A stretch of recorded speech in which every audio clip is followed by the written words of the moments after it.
بسم اللہ الرحمن الرحیم، السلام علیکم۔ انفو ٹی وی چینل میں خوش آمدید۔ آج کی ویڈیو میں ہم بات کرنے والے ہیں آؤٹ پاس، یعنی کہ جو ایمنسٹی اسکیم یا کوئی مہلت وغیرہ جو ہے وہ دی گئی ہے یا نہیں۔ آپ کو بتاتے چلیں دوستو، جو ہے ابھی ریسنٹلی جو ہے ایک بہت بڑی ڈیولپمنٹ ہوئی ہے، اس کے بارے میں آپ کو اپڈیٹ کرنے والے ہیں۔ جلدی سے ویڈیو کو لائک کر دیجئے، چینل پر نئے ہیں تو سبسکرائب کر لیجئے اور ویڈیو کو سوشل میڈیا پلیٹ فارمز پر ضرور شیئر کر دیجئے گا تاکہ دوسرے لوگ بھی رہنمائی حاصل کر سکیں۔ آج بات کر لیتے ہیں۔ آپ کو پتہ ہے کہ جیسے کہ آج کل ہر طرف عمران خان کا دورہ ہے، ہر طرف عمران خان کے چرچے ہیں۔ عمران خان اور ولی عہد محمد بن سلمان کی دوستی بھی کسی سے ڈھکی چھپی نہیں ہے، تو انہوں نے ان سے وعدہ کیا تھا کہ وہ جتنے بھی غیر ملکی ہیں یہاں پر قید ہیں ان کو جلد سے جلد یہاں سے رہا کیا جائے گا۔ تو اس سلسلے میں وقتاً فوقتاً جو ہے وہ بہت سے لوگوں کو رہائی جو ہے وہ دی جا رہی تھی۔ اسی جو ہے سلسلے میں 579 پاکستانی قیدی سعودی عرب سے رہائی کے بعد وطن واپس پہنچ چکے ہیں۔ رہائی جو ہے وہ شاہی معافی کے بعد عمل میں آئی۔ مزید پاکستانی قیدیوں کے لیے رہائی کی کوششیں جاری ہیں۔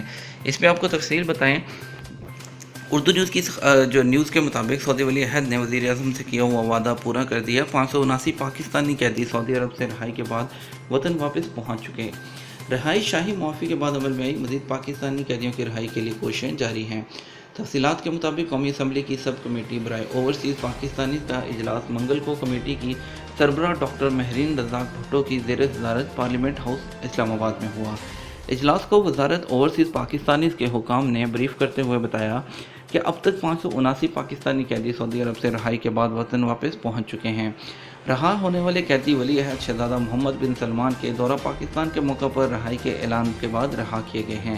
اس موقع پر وزارت خارجہ کے ڈائریکٹر جنرل برائے مشرق وسطی زاہد رضا نے کمیٹی کو بتایا کہ 579 قیدیوں کی شاہی معافی کے بعد رہائی عمل میں لائی گئی ہے۔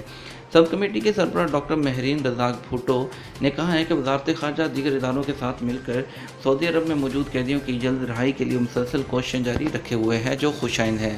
انہوں نے وزارت خارجہ اور وزارت اوورسیز پاکستان کو ہدایت کی کہ وہ پاکستان میں سعودی عرب کے سفیر کے ساتھ سب کمیٹی ممبران کی ملاقات کا اہتمام کریں تاکہ وہ باقی ماندہ قیدیوں کی جلد رہائی کے لیے ان سے درخواست کر سکیں۔ سید زاہد رضا نے سب کمیٹی کو بتایا کہ وہ سعودی سفیر کے ساتھ ممبران کی ملاقات کے لیے معاونت فراہم کریں گے۔ واضح رہے کہ اوورسیز سب کمیٹی کا قیام دنیا کے مختلف ممالک قید پاکستانیوں کو قانونی معاونت کی فراہمی کے لیے عمل میں لایا گیا۔ تو پیارے دوستو، جس طرح کے بہت سی جو ہے وہ ڈیولپمنٹ جاری ہیں اوورسیز پاکستانیوں کے لیے، قیدیوں کے لیے، تو انشاءاللہ جلد سے جلد جو ہے جو یہ قیدی گئے ہیں تو باقی قیدیوں کے لیے بھی کچھ جو ہے بہت جلد اچھی خبر آنے والی ہے۔ تو امید کا دامن جو ہے وہ تھامے رکھیے، جو ہے حوصلہ نہیں ہارنا۔ انشاءاللہ جلد سے جلد کوئی نہ کوئی جو ہے وہ کوئی اسکیم نکل آئے گی جس کے تھرو آپ اپنے ملک واپس جا سکیں گے۔ اس کے ساتھ ہمیں اجازت دیجیے، آپ کے ساتھ ملیں گے ایک اور نئی ویڈیو میں۔ تب تک اپنا خیال رکھیے گا۔ اللہ حافظ۔